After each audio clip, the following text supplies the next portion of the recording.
মুসলমানের এই দেশেতে কাদিয়ানীদের ঠাঁই নাই, কাদিয়ানীদের পক্ষে যারা তাদের কোনো রক্ষা নাই।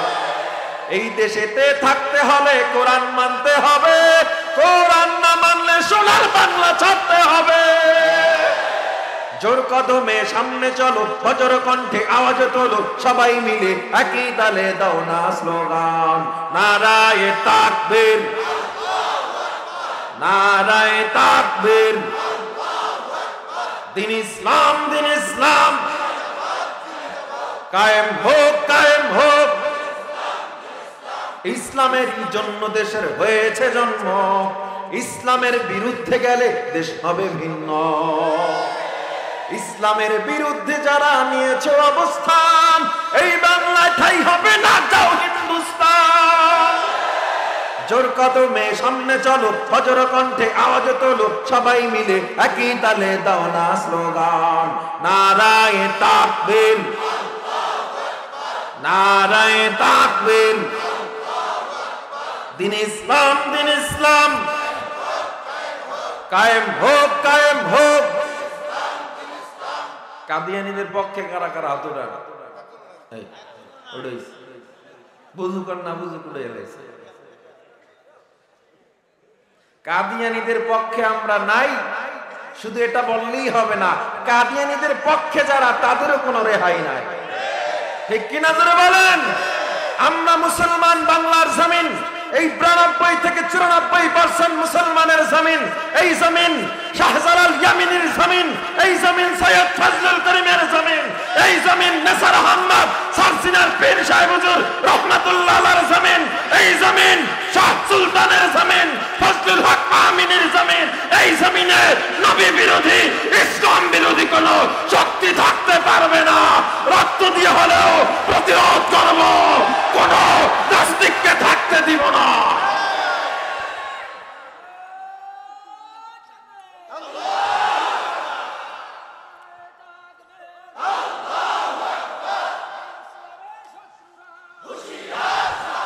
কাদিয়ানী কাফির, এটাই কোনো সন্দেহ আছে?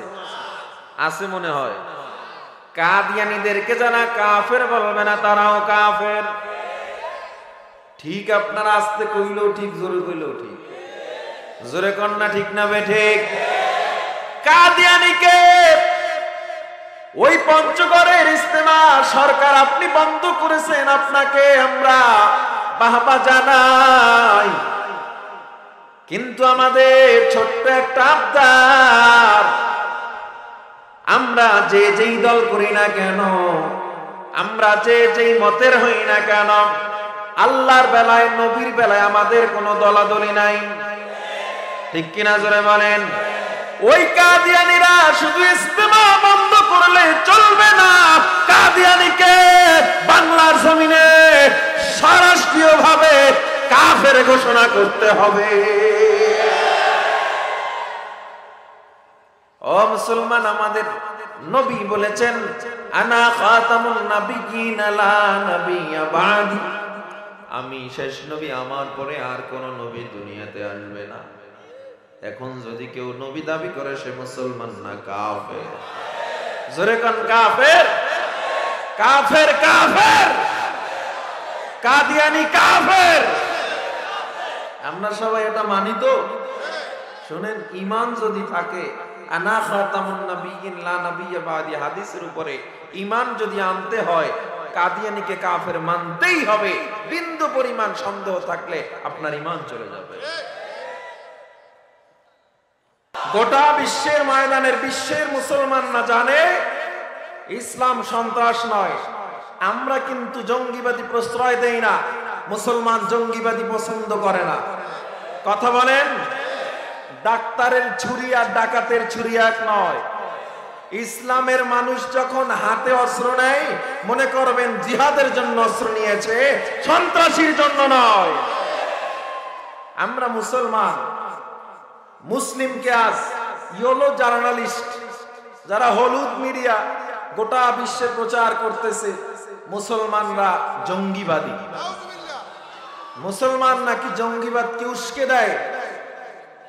অথচ হিটলার একা 20 মিলিয়ন মানুষকে হত্যা করছে। হিটলার মুসলমান না? আসতে বল, হিটলার মুসলমান না কাফের? মাও সেতুং একা 20 মিলিয়নকে হত্যা করেছে, 20 মিলিয়ন ইহুদি হত্যা করেছে। হিরোশিমা নাগাসাকি ট্র্যাজেডিতে 5 মিলিয়ন মানুষকে তারা হত্যা করেছে। শুধু তাই নয়, প্রথম মহাবিশ্বযুদ্ধে যারা 10 মিলিয়ন মানুষকে হত্যা করেছে, আজও যারা সোমালিয়ার মানুষকে খাইতে দেয় না, পৃথিবীর সবচেয়ে দামি খনিজ পদার্থ সোমালিয়ার মাটির নিচে, অথচ সোমালিয়ার মুসলমানরা না খেয়ে দিন কাটায়। এর দ্বারা বোঝা যায় সোমালিয়ার মানুষের অধিকার হরণ করে মানবাধিকার লঙ্ঘন মুসলমান করে নাই, মূলত লাল চামড়ার কুত্তা দলেরা করেছে। এই হাজার হাজার কোটি কোটি মানুষকে হত্যা করে তারা প্রমাণ করেছে তারাই মূলত সন্ত্রাস। ইসলাম কখনো সন্ত্রাসকে প্রশ্রয় দেয় না। আমাদেরকে বিদ্যুৎ দিবেন না, ওই গাছতলায় গিয়ে হারিকেন জ্বালায় পড়ালেখা করবো, আন্দোলনে নামবো না। চাউলের দাম খাইছি কয় টাকা, পাইছি কয় টাকা? চাউলের দাম, গরুর গোশত খাওয়া এখন মধ্যবিত্তদের জন্য স্বপ্নের মতো, কথা কয় না। মানুষ এখন অনলাইনে পোস্ট দেয়, গরুর গোশত তোমাকে বিদায়, বুঝেন নাই? এখন এটা নিয়ে আমরা কেউ রাস্তায় নামছি? পেঁয়াজের দাম কত হয়েছে, রাস্তায় নামছি? আমরা মুসলমান খাবারের জন্য আন্দোলন করি না, আমরা মুসলমান তৈলের জন্য আন্দোলন করি না, আমরা মুসলমান আমাদের বাসস্থান দেওয়া হবে না আন্দোলন করব না। আমাদেরকে যদি বাসস্থান দেওয়া না হয়, আমরা গাছতলায় গিয়ে আমাদের জীবন কাটাবো। আমাদেরকে খাদ্য না দেওয়া হলে না খেয়ে দিন রাত আমরা পরিশ্রম করে জীবন কাটিয়ে দিব। আমরা আমাদের সব কিছু মেনে নিব, তবে ইসলামের বিরুদ্ধে, আল্লাহর বিরুদ্ধে, নবীর বিরুদ্ধে কোন কটূক্তি, নবীর নবুয়ত দিয়ে কোন কথা মুসলমান সহ্য করবে না, সহ্য করবে না। বাংলার প্রত্যেকটা মানুষের নাম পরিবর্তন হতে পারে, প্রত্যেকটা বিলবোর্ড সাইনবোর্ড পরিবর্তন হতে পারে, বাংলাদেশের সব স্বাধীনতা সংগ্রাম চেতনা পরিবর্তন হতে পারে, ইসলামের কোন আইন পরিবর্তন হবে না। বাংলাদেশের সব মানুষের নাম বদলাতে পারে, বইয়ের পাতায় স্বাধীনতার সংগ্রাম বদলাতে পারে, বঙ্গোপসাগরের সব পানি যেতে পারে শুকিয়েও, গোটা রাজধানী গিলে নিতে পারে বুড়িগঙ্গার ঢেউ, সুন্দরবন কেটে হতে পারে ইটের ভাটার লাকড়ি, শিল্পপতিরা দেউলিয়া হয়ে খুঁজতে পারেন চাকরি, চোর গুন্ডারা পেয়ে যেতে পারে মন্ত্রীর মর্যাদা, আইনের ফাঁকে কালো টাকা সব হয়ে যেতে পারে সাদা। অনেকেই বলে এই দেশ নাকি হুজুগে জাতির দেশ, দফায় দফায় বদলা এর রং ঢং পরিবেশ, তাই বলে ইসলাম তো এদেশে হুজুগে হবে না শেষ, হুজুগে হবে না শেষ, ঠিক কিনা?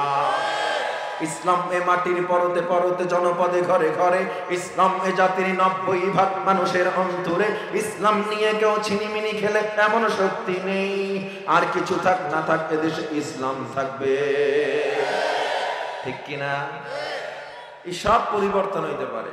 ন্যাশনাল স্টেডিয়াম হতে পারে তাজিং ডমের সিঙ্গে, ন্যাশনাল বার্ড দোয়েল বদলে হতে পারে কফুফিঙ্গে, ন্যাশনাল পার্ক করা যেতে পারে কেন্দ্রীয় কারাগারকে, সেন্ট্রাল জেল করা হতে পারে ফ্যান্টাসি কিংডম পার্কে, আইন পাশ করে মাছের আড়ত হতে পারে সংসদটাও, যখন তখন যে কোনো পক্ষে যেতে পারে জনমতটাও, নীতির অভাবে রাজনীতি সব হয়ে যেতে পারে বন্ধ, মিটে যেতে পারে রাজাকার আর মুক্তিযোদ্ধা দ্বন্দ্ব, রাষ্ট্র চাইলে সময়ের কাটা হতে পারে আগো পিছু, সম্ভাবনার স্বদেশী আমার হতে পারে সব কিছু, শুধু ইসলাম রবে চির উন্নত, কখনো হবে না নিচু, ঠিক কিনা জোরে বলেন? ইসলাম এ মাটির পরতে পরতে জনপদে ঘরে ঘরে, ইসলাম এ জাতির 90% মানুষের অন্তরে, ইসলাম নিয়ে কেউ ছিনিমিনি খেলে এমন শক্তি নেই, আর কিছু থাক না থাক এদেশে ইসলাম থাকবে, সবকিছু বদলে যাক এদেশে ইসলাম থাকবে। এমন কি আওয়ামী লীগের নেতারা বিএনপি হয়ে যেতে পারে, বিএনপি ওয়ালারাও আওয়ামী লীগ হইতে পারে, এটাও অসম্ভব, এটাও কি অসম্ভব, কিন্তু ইসলাম পরিবর্তন হবে এটা সম্ভব নয়, এটা অসম্ভব হইলে হইতে পারে। ভোটের সময় আসে না কিছু লোক পরিবর্তন হয়ে যায়, নাই আমগো এলাকায় নাই, আর মেয়ে আমার হাত পাওয়া আমরা পুরে সব শেষ হয়ে গেছে, আব্বার নির্বাচন করতে যাই, কিছু মানুষ পাইছি কয় হুজুর হুজুর না, বাবা কইছে, বাবা তোমাকে ভালোবাসি, কলজা দিয়ে দিব, ভোট যে আমি ছোটকালইতে দিছি অলারাইতে পারবো না। অভাব নাই। কিছু লোক আছে যে কামটা বুথের মধ্যে যাই দিব, আছে না, আছে না? এই যে সিস্টেম, এগুলো হইতে পারে, দল পরিবর্তন হয়ে যেতে পারে, ইসলাম কখনো পরিবর্তন হবে না, হাদিসের কোনো কথা পরিবর্তন হবে না। আওয়ামী লীগের নেতা কর্মীরা বিএনপি হতে পারে, অবাক হব না বিএনপি যদি নৌকায় সিল মারে। রাজপথ থেকে মুছে যেতে পারে গণতন্ত্রের দাবি, শোষকের হাতে চলে যেতে পারে ক্ষমতার তালা চাবি, স্বার্থের হাত নাড়তেও পারে আইনের কলকাঠি, আবার রক্তে লাল হতে পারে আমার দেশের মাটি। ক্লাইভের সাথে হতে পারে ফের মির্জাফরের সন্ধি, বিদ্রোহী কবি হতে পারে ফের লৌহ কপাটে বন্দি। এই বীরদের মাটি, পীরদের ঘাটি, শহীদের বাংলায় জনতার ভোটে কিবা ভোট লুটে যাই যা ক্ষমতায়, নেস্তনাবুদ হয়ে যাবে যদি ইসলাম ভুলে যায়, ইসলাম ভুলে যায়, ঠিক কিনা? ইসলামের মাটির পারতে পারতে জনপদে ঘরে ঘরে, ইসলামের জাতির 90% মানুষের অন্তরে, ইসলাম নিয়ে কেউ ছিনিমিনি খেলে এমন সত্যি নেই। আর কিছু থাক না থাকে দেশ, ইসলাম থাকবে। আমার একার কথা বলছি না, আপনাদের মনের দাবি এটা না, আপনাদের মনের দাবি এটা না। ইসলাম খালি পোষায়া পোষায়া ইসলাম। আল্লাহর নবীজি কইছে খানার পরে মিষ্টি খাওয়া সুন্নাত, জোলার খাওয়া খায়। নবীজে রক্ত জড়াইছে, এটার কোনো হুঁশ নাই। রোজা রাখুক না রাখুক, ইফতারিটা ঠিক মতো খায়। কিরে তুই ইফতারি খাইতে আইছস কেন? বেটা ইফতারি খাওয়া তো সুন্নাত। নবীজি যদি কিয়ামতের দিন কয় তুই রোজা রইতে পারলি না, বুঝলাম, এর লাগি ইফতারিটাও করতে পারলি না, তখন আমি কি জবাব দিব? আছে না নাই? এমন মুসলমানের অভাব নাই। নামের মুসলমান, রঙে নয়া, ঢঙে নয়া, কামে নয়া হয়, নামে মুসলমান মগর কামে কুফর হয়। ওই বিশ্বকাপ যখন চলছে, পর্দায় খেলা টেলা দেখা রাইতে 3টার দিকে মেসি নেইমার মিছিল টিছিল দিয়ে যাই মসজিদে খারাইছে, আছে না? আর কিছু কপাল পরে এমন আছে জীবনেও ওই রাইতে উঠে নাই, কিন্তু খেলা দেখতে উঠছে, নাই? আমগো আলিপুর এবং লতা সাবলি নাই, আর সব জায়গায় আছে। কোনানে নাই, সব জায়গায় আছে, ঠিক কি না? বিশ্বকাপের ফাইনাল যেদিন চলে, খুলনা মাহফিল করে আসতেছিলাম, খুলনা শহর পাড়াইতে আমার 1.5 ঘন্টা লাগছে। মরে মরে মরে মরে মরে মরে আল্লাহওয়ালারা দেখতেছি, দাঁড়ায় দাঁড়ায় দেখতেছে খেলা। যেই যুবককে কোনোদিন পাইলাম না মসজিদে ফজরের সময় নামাজের জন্য দাঁড়াইছি, সেই যুবকটাকেও তাকায়া দেখলাম ফজরের সময় খেলা দেখার জন্য জেগে আছে। ও মুসলমান ইমানদার, বলতেছিলাম শুধুমাত্র আমরা মুসলমান খানার জন্য মুসলমান হই নাই, আমার জান ও মাল সব আমরা কার কাছে বিক্রয় করেছি? আল্লাহর কাছে আমরা বিক্রয় করেছি। এই জান ও মাল কোন ইহুদির কাছে আমরা বিক্রয় করি নাই, এই জান ও মাল আমরা কোন নেতার কাছে বিক্রয় করি নাই। নেতার জন্য জীবন দিতে মন চায়, নবীর জন্য জীবন দিতে বড় কষ্ট হয়, আছে না নাই?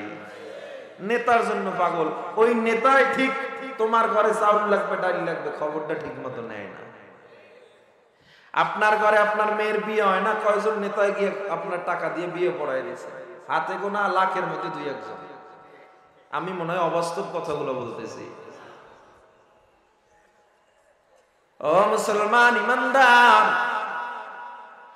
লক্ষ লক্ষ কোটি কোটি টাকা সরকারের টাকা টেন্ডারবাজি কইরা, ব্রিজের টাকা, রাস্তার টাকা টেন্ডারবাজি করে বিদেশে পাঠায়, এরা কোনদিন এদের জান ও মাল আল্লাহর কাছে বিক্রয় করে জান্নাত পাবে না।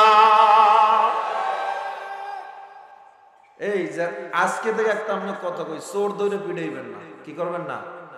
চোর ধরে মারবেন না। বড় চোর তো যারা উপর লেভেলে বই রয়েছে, এটি বড় চোর। হ্যাঁ, আপনি চোর পিটাইতেছেন, আপনার হক নষ্ট করছে, আর যেই লোক পুরো জনগণের হক নষ্ট করছে, ওই তো বড় চোর। এটা তো বড় চোর। কিয়ামতের দিন তো আপনি দাঁড়াইবেন, আল্লাহ আমার মাল চুরি করছে, একজনের চোরে যখন চুরি করে এর বিরুদ্ধে আপনি দাঁড়াবেন, আর ওই বড় চোর যারা কলমের খোঁচায় চুরি করে এদের বিরুদ্ধে হাজার হাজার মানুষ দাঁড়ায় যাবে। এই জন্য চোর পিড়েন না, বড় চোর গুলো পিড়েন। শেষরা চোর দুই সাইডে মারতে পাইলে চুরি করছে, পিড়ে হাত ভেঙে গেছে। ও মুসলমান ইমানদার, কোন জানমাল আল্লাহ ক্রয় করবেন যেই জানমালের মধ্যে কোনো খেয়ানতি নাই, যেই জানমালের মধ্যে কোনো দুই নাম্বারি নাই, যেই জানমালের মধ্যে বান্দা, যেই আমার জানের মধ্যে, আমার ইবাদতের মধ্যে, জানি ইবাদত মাল ইবাদতের মধ্যে কোনো ভেজাল নাই। তাফসীরে মুফাসসিরিনে کرام বলেন জানি ইবাদত কোনটা? নামাজ আদায় করা, রোজা রাখা, নিজের জান দিয়া জীবন দিয়া ইবাদত করা। মাল ইবাদত কোনটা? সদকা করে আল্লাহর রাস্তায় দান করে যারা, এটাই হলো মাল ইবাদত। এই দুইটা ইবাদত যদি স্বচ্ছভাবে করতে পারো, এই দুইটা ইবাদত যদি আল্লাহর রাস্তা, আল্লাহর জন্য, খুশির জন্য করতে পারো, আমার আল্লাহ কয় তোর ওই জান ও মাল আমি আল্লাহ ক্রয় করে তোরে জান্নাত দিয়ে দিব। জানি ইবাদত, মালি ইবাদত। মালি ইবাদতের এক জ্বলন্ত দৃষ্টান্তের নাম আবু বকর। আল্লাহর নবী যুদ্ধের ময়দানে রওনা দিবে, আল্লাহ নবী ডাক দিয়া কয় ও সাহাবায়ে কেরাম, তোমাদের কাছে কি আছে সব যুদ্ধের জন্য দান করো, আমরা যুদ্ধে রওনা হব। যার যার সামর্থ্য আছে তদ অনুযায়ী তোমরা দান করো। সব সাহাবায়ে কেরাম আসলো, একে একে সবাই দান করলো। দান করতে করতে করতে করতে হঠাৎ আবু বকর যখন আসলো, আল্লাহ নবী ডাক দিয়া কয় আবু বকর তুমি কি নিয়ে আসছো, কি তুমি দান করবা? আবু বকর তার জীবনের যত কামাই ছিল, সম্পত্তি ছিল, সব আল্লাহর রাস্তায় দিয়ে দিছে। আবু বকর এবার একটা সালার চট গায়ে লাগাই আসছে। আল্লাহ নবী ডাক দিয়া কয় আবু বকর তুমি কেন সালার চট গায়ে লাগাই আসছো? আবু বকর ডাক দিয়া কয় নবী গো, আমার ঘরে আমি আপনাকে এবং আমি আল্লাহকে ছাড়ার কাউকে রেখে আসি নাই, পুরো ঘর খালি রেখেছি। ও মুসলমান, এটাকে বলে মানি ইবাদত। জানি ইবাদত কাকে বলা হয় জানো? নেতার সামনে জীবনকে সুবিধা নয়, টাকার সামনে নত হওয়া না, আল্লাহর জন্য আল্লাহর সামনে নত হওয়া, আল্লাহর জন্য জীবনটাকে উৎসর্গ করা। নবীর জন্য যদি রক্ত দিতে হয় রক্ত দেওয়া, আল্লাহর জন্য যদি রক্ত দিতে হয় রক্ত দেওয়া, এমনকি যদি বিবিকে বিধবা করতে হয়, সন্তানকে যদি ইয়াতীম করতে হয়, আমার জান আমি আল্লাহর জন্য কোরবানি করব, দ্বিধা করব না। এর নাম হলো জানি ইবাদত। এটা হলো জানের ইবাদত। এখন বালিশে যায় মাথাটা লাগাইয়া ঘরে গিয়ে একবার চিন্তা করবেন, আমি আসলে কতটুকু আমার জীবনটারে আল্লাহর জন্য সুপর্দ করেছি।